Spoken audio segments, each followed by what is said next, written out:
చూస్తే AP CM Jagan రాజకీయాలను అపవిత్రం చేశారని టీడీపీ అధినేత చంద్రబాబు మండిపడ్డారు.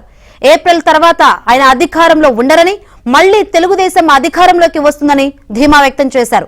విశాఖ ప్రజల్ని మోసం చేయడానికి జగన్ ప్రయత్నించాడని విమర్శించారు. విశాఖ పోలేడని తెలిసి కూడా 100 కోట్ల ప్రజాధనాన్ని వృధా చేశాడని నిప్పులు చెరిగారు. ఈ రోజు అమరావతిని విశాఖపట్నానికి తీసుకుపోతానంటే కోర్టులు ముట్టికాయలేసే పరిస్థితికి వచ్చింది. ఈ రోజు కూడా సుప్రీంకోర్టుకు వస్తే మళ్ళా ప్రయత్నం చేస్తే చాలా స్పష్టంగా చెప్పి ఏప్రిల్ తర్వాత మాట్లాడతామని. ఏప్రిల్ తర్వాత ఏనుండడు, మళ్ళా తెలుగుదేశం వస్తుంది. నువ్వు చేసేది ఏమీ లేదు.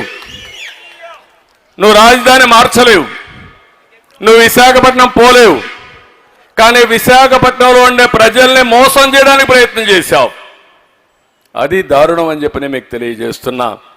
అంటే అసాధ్యమైన పని తెలిసి, ఇది సాధ్యం కాదని కూడా తెలిసి 100,000 కోట్ల రూపాయలు లాయర్లకు డబ్బులు ఇచ్చి ప్రజాధనాన్ని, ట్యాక్స్ పేయర్స్ మనీని దుర్వినియోగం చేసే పరిస్థితికి వచ్చాడు. అదే బాధ అని చెప్పి నేను మీకు తెలియజేస్తున్నా. మొన్న ఒక 11 మందిని మార్చాడు, నిన్న ఒక 27 మందిని మార్చాడు, మొత్తం 38 మందిని మార్చానంటున్నాడు, వేశానంటున్నాడు. దీంట్లో ఎవరు వీళ్ళంతా? నా బీసీలు, నా ఎస్సీలు, నా ఎస్టీలు, నా మైనారిటీలు అంటాడు. అందరినీ వాళ్ళే మార్చేశాడు. కడవాళ్ళు ఎవరిని మార్చలేదు. వాళ్ళంతా కూడా మొన్నటి వరకు ఏమంటున్నాడు, నేను పుల్లను పెడితే గెలుస్తారన్నాడు. ఇప్పుడు పుల్లను కాదు, వెళ్ళింది పెట్టి గెలిపించలా? సమాధానం చెప్పండి.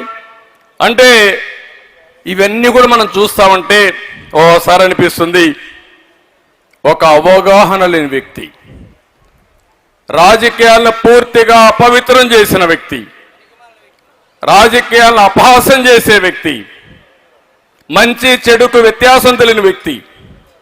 ఇది మంచి, ఇది చెడు ఏమీ తెలియదు. ఆయనకు ఒకటే తెలిసింది, ఏది దొరికినా దాన్ని మొత్తం కాజేయడం. బకాసురుడు మారిగా ఉన్నాడు.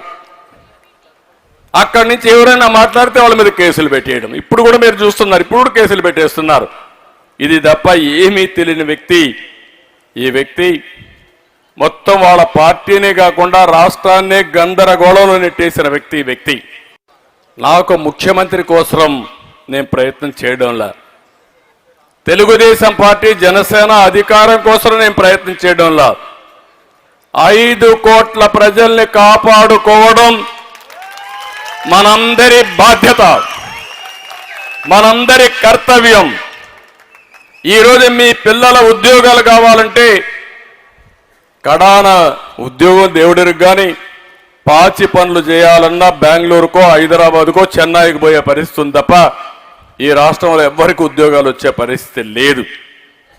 ఇలాంటి పరిపాలన మళ్ళా కంటిన్యూ అయితే ఒకటే చెప్తున్నా, ఈరోజు ఎంత భయంకరమైన పరిస్థితి అంటే ఈ రాష్ట్రానికి ఎవరన్నా రావాలన్నా భయపడిపోతున్నారు.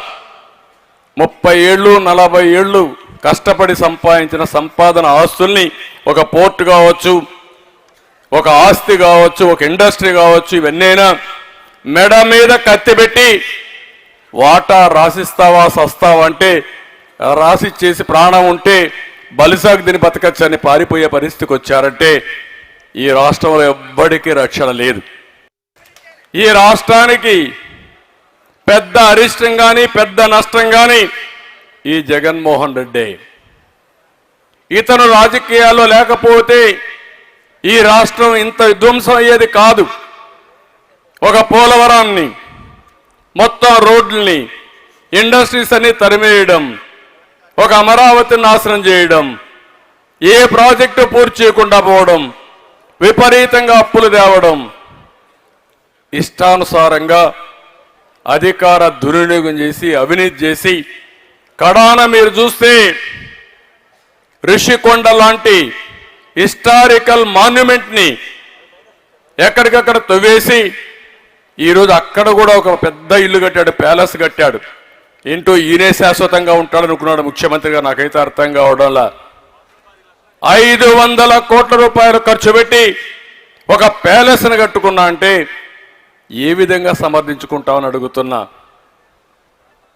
నేనేదో మా ఇంటికి అప్పుడే చిన్న రోడ్డు వేశారు, ఎంత 100 అడుగులు 100 గజాలు, దానికే ప్రతిరోజు విమర్శించిన వ్యక్తి